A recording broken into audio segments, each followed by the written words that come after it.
김정은 북한 국무위원장이 핵물질 생산 기지를 방문한 모습을 공개하면서 핵 대응 태세를 무한히 강화하겠다고 말했습니다. 한편 트럼프 2기 행정부는 북한의 완전한 비핵화를 대북 정책 목표로 삼고 있다는 뜻을 공식적으로 밝혔는데요.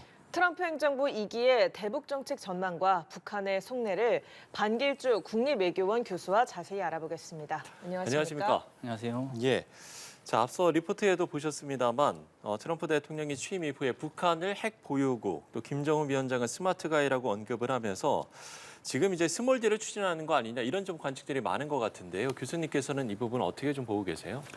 핵 보유국 발언 자체가 그만큼 파장을 불러올 만한 우려의 지점이 있었죠. 그래서 예. 이제 스몰딜 얘기가 나왔는데 아직까지 트럼프 2기 행정부의 대북 정책 아키텍처가 다 완성된 게 아니기 때문에 스몰딜이든 뭐 빅딜이든 단순 회동이든 가능성 다 열려 있는 상태였죠. 네. 그런 상태에서 핵 보유국 발언으로 인한 파장이 심하다 보니까 백악관이 진화에 좀 나선 것 같다고 볼 수 있고요. 다만 대북 정책에 대해서 확실하게 입장이 정해지지 않은 것은 이제 분명히 보이고요. 네. 미중 정상회담이라든가 그다음에 러시아 우크라이나 전쟁을 빨리 끝나겠다는 그런 정책은 확실하게 만들어진 것 같아요. 그에 비하면 아직까지는 대북 정책이 명확하게 만들어지지 않았다. 그런 의미는 뭐냐면 우선순위가 네. 미중 정상회담하고 그다음에 러우 전쟁을 끝내는 것보다는 후순위다 이렇게 볼 수 있겠습니다.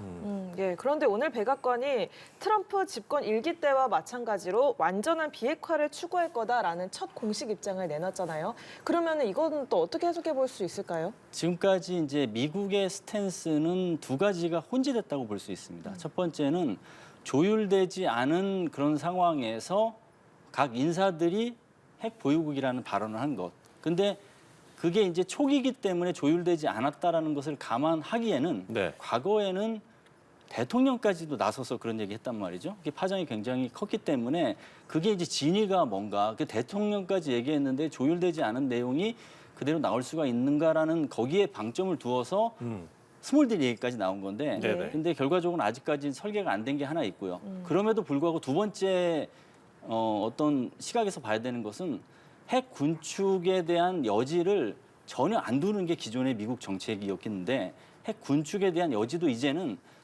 모든 옵션을 다 테이블에 놓고 검토하겠다라는 것도 일부 시사했다고 봅니다. 예. 그런 측면에서 본다면 두 가지가 혼재될 것이고 상당 부분 혼재되는 가운데 대북 정책이 이제 만들어지고 그 상황에서 이제 파장이 어떤 방향으로 흘러갈지를 좀 봐야 될 것 예. 같습니다. 그러면 이제 핵보유국이라고 표현한 부분이 트럼프 대통령의 어떤 즉흥적인 발언이었을 수도 있는 겁니까? 즉흥적인 발언이라고는 안 보고요. 네.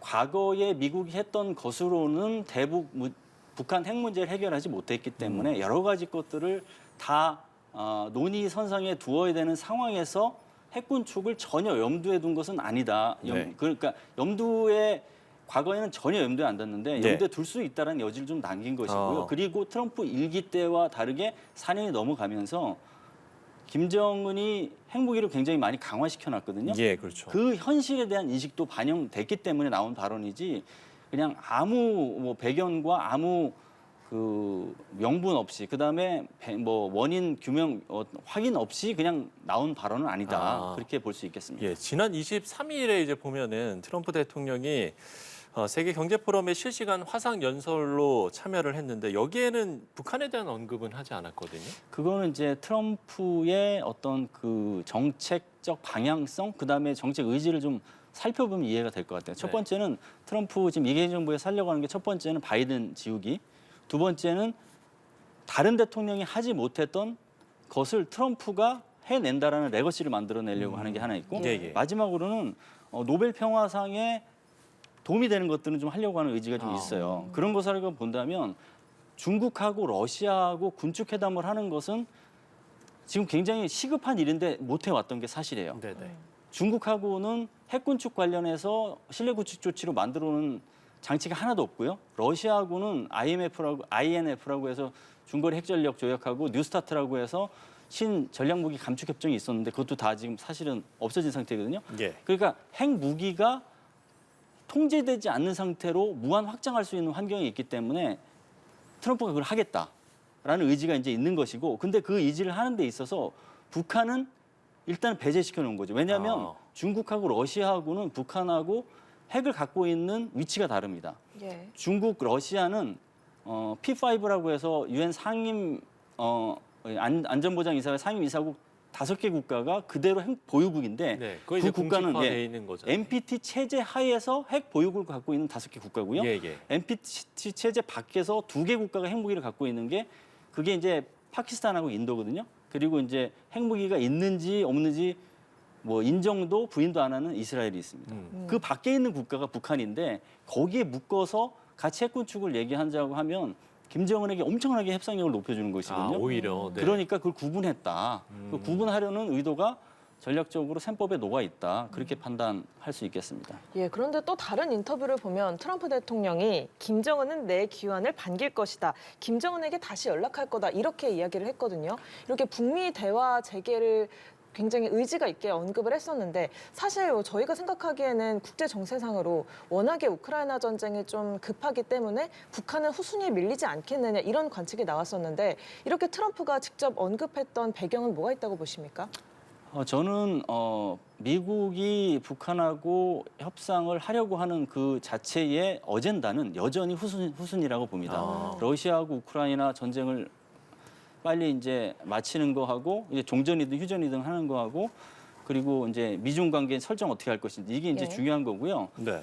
그럼에도 불구하고 트럼프 대통령 의지를 갖고 자꾸 얘기하는 것은 하노이 결렬에 대한 교훈이라고 봅니다. 즉 하노이 때 뭔가 될 것처럼 굉장히 노력을 많이 했는데 결렬했잖아요. 그러면은 협상을 재개하려면 굉장히 많은 노력이 듭니다. 그 노력을 위해서 여건 조성하는 것이죠. 예. 그 여건 조성에 많은 시간이 들고 그 드는 여건 조성의 기간에 우선순위에 그 미중 정상회담하고 로그 전쟁 종식하는 것을 이제 신경 쓰다가 여건이 이제 어느 정도 조성이 되면 그 뭐 미북 회담도 하겠다 이렇게 하는 거죠. 거기에는 이제 많은 조건이 필요하겠죠. 예. 그러니까 이 조건을 협상 재개를 위한 조건을 북한이 요구할 수도 있고 그리고 김정은의 의지하고 트럼프의 의지가 다를 수가 있어요. 트럼프는 의지가 좀 높은 것처럼 보이지만 김정은은 거기에 맞는 그 수준에 맞는 의지가 없을 수도 있어요. 네. 그 의지를 약간 일치화시켜지는 노력 그런 것들이 여건 조성 기간에 다 이루어져야 되기 때문에 일단 먼저 말을 꺼낸 것이다라고 봅니다. 이런 상황에서 북한은 이제 미사일 시험 발사를 하지 않았습니까? 이런 부분은 그 말씀해주신 어떤 협상 재개 조건이라든지 여건이 북한 입장에서는 아직 맞지 않았다 그렇게 판단을 해서 더 협상력을 뭐 높이기 위해서 또는 다른 이제 카드를 꺼내라 이렇게 봐야 되는 겁니까? 아니면 어떻게 봐야 되겠어요? 저는 그 두 가지로 보는데요. 미사일을 이제 발사를 한 것은 네. 협상력을 높이기 위한 어떤 조치라고 봐야 될 것 같아요. 즉 북한이 여러 가지 핵무기를 발사할 수 있는 여러 가지 수단을 갖고 있기 때문에 협상을 한다 하더라도 줘야 될 게 많다. 나는 많은 것을 받아내야 된다. 그래서 협상력을 제고시키기 위한 게 미사일이고요.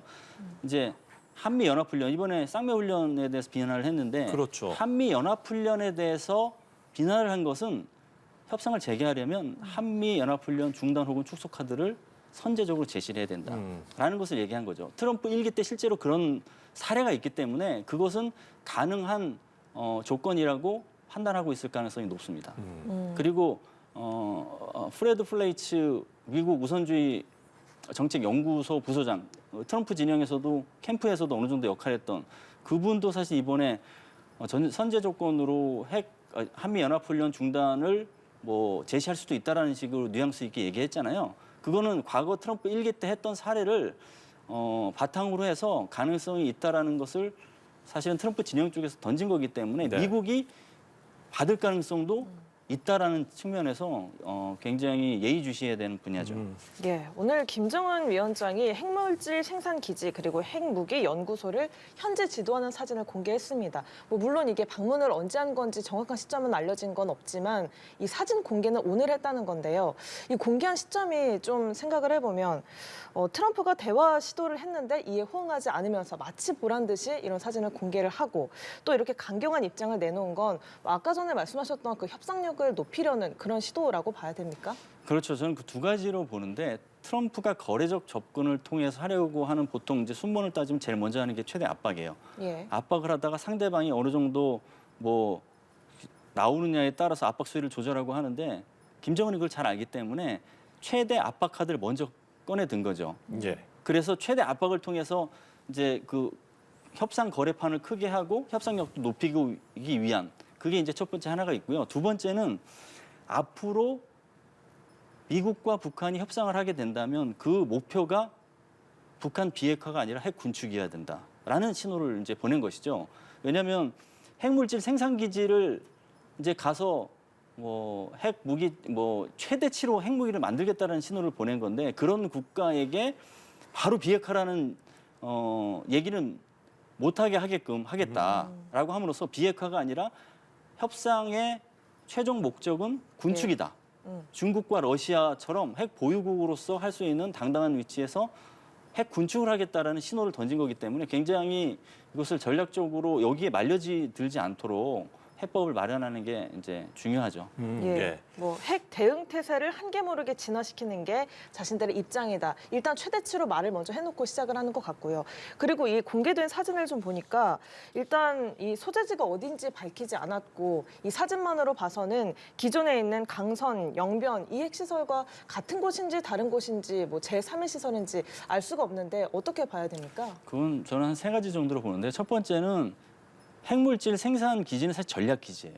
그러니까 안보적으로는 여기를 공개하면 안 돼요. 원래 일반적인 국가라고 하면. 예. 근데 핵 압박을 강화하고 그런 측면에서 공개 하는 게 있기 때문에 그것을 어느 정도 조절한다라는 측면에서 안보 측면을 고려했기 때문에 다 공개한 건 아닌 게 있고 두 번째는 협상력을 높이는 측면이 있는 것이죠. 즉 어떤 기지인지 모르게 함으로써 강선일 수도 있고 영변일 수도 있지만 제3의 기지일 수도 있다라는 함으로써 협상력을 높이기 위해서 즉 확장성을 이제 메시지를 던지면 협상력을 높일 수 있는 게 있거든요. 그게 있고 세 번째는 살라미 전술도 좀 들어가 있다고 봐요. 그러니까 어떤 기지가 있는데 그 기지를 한 번에 딱 얘기하면 더 이상 쓸 수 있는 카드가 없잖아요. 예. 이번에 살짝 공개하고 다음에는 비슷한 위치 얘기하고 다음에 이름까지 얘기하고 그럼 여러 번 써먹을 수 있잖아요. 그것을 다 같이 적용하려고 했다라고 봅니다. 예, 그러면 이제 기술적인 언급이 없었던 것도 살라미 전술의 일환이라고 보십니까? 기술적인 언급이 없었던 것은 이 기지를 이제 공개하면서 했던 게 사실은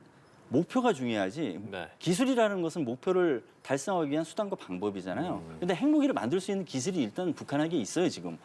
그러니까 기술이 있다 없다를 따지는 건 별 의미가 없고 레버리지가 없기 때문에 네네. 목표를 제시한 거죠. 그래서 목표를 제시한 게 핵태세를 무한 진화시키겠다. 네. 그 최대 즉 최소 억제가 아니고 최대 억제로 핵 전략을 바꿨고 그런 거는 지금 현재 50여 개의 핵무기를 갖고 있는 것으로 좀 추정을 하고 있는데 최단 기한 내에 수백 개까지 가져가겠다라는 목표를 간접적으로 드러낸 거라고 봐야겠죠. 예, 일단 뭐 북미 대화에 많은 노력이 필요하다 말씀하신 것처럼 당장 북미 외교가 뭐 재개된다 이렇게 이야기를 할 수는 없고 좀 먼 이야기일 수도 있겠는데 자 그렇다면 트럼프 입장에서는 북한이 이런 입장으로 나왔을 때 어떻게 대응을 하겠습니까?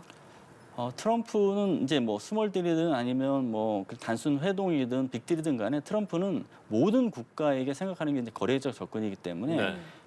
미국이 뭐를 얻어낼 수 있느냐 좀 더 한편으로는 또 본인이 어떤 이익을 얻을 수 있을까 이걸 생각을 하거든요.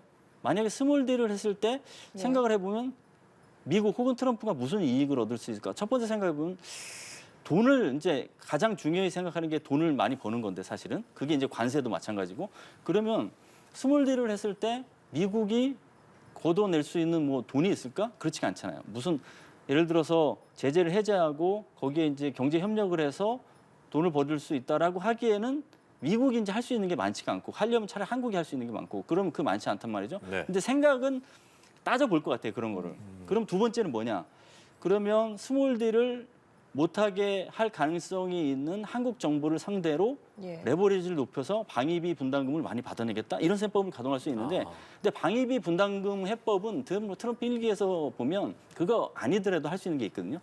주한미군 뭐 그 감축카드라든가 뭐 철수카드를 써서 그것도 아니다. 그럼 세 번째는 아까 잠깐 말씀드렸던 것처럼 노벨 평화상은 트럼프가 기대할 수 있는 3대 축 중에 하나이기 때문에 중동 지금 이제 휴전으로 지금 했고 네. 그다음에 러우 전쟁 종전시키고 그다음에 한반도에서도 핵 긴장을 없애고 어떤 핵 문제를 해결했다는 식으로 메시지를 내면 노벨 평화상의 3대 축에 완성이 되는 게 있거든요. 그러니까 세 번째가 만약에 있다고 하면 거기에 방점을 두고 할 가능성이 있을 것 같아요. 그럼에도 불구하고 구체적으로 이거를 실제로 정상회담을 하려고 하면서 따져보는 과정에서는 스몰 딜을 했을 경우에 그다지 많은 것을 얻을 수가 없겠다라는 판단도 할 가능성도 높아요. 그러니까 그렇게 지금 대북 정책을 짜고 여러 가지 시나리오를 생각해보는 과정에서 바뀔 만한 충분한 여지도 있고 이 부분을 파고드는 게 한국 정부의 몫이 되고 어떤 포인트가 돼야 된다고 생각을 합니다. 예.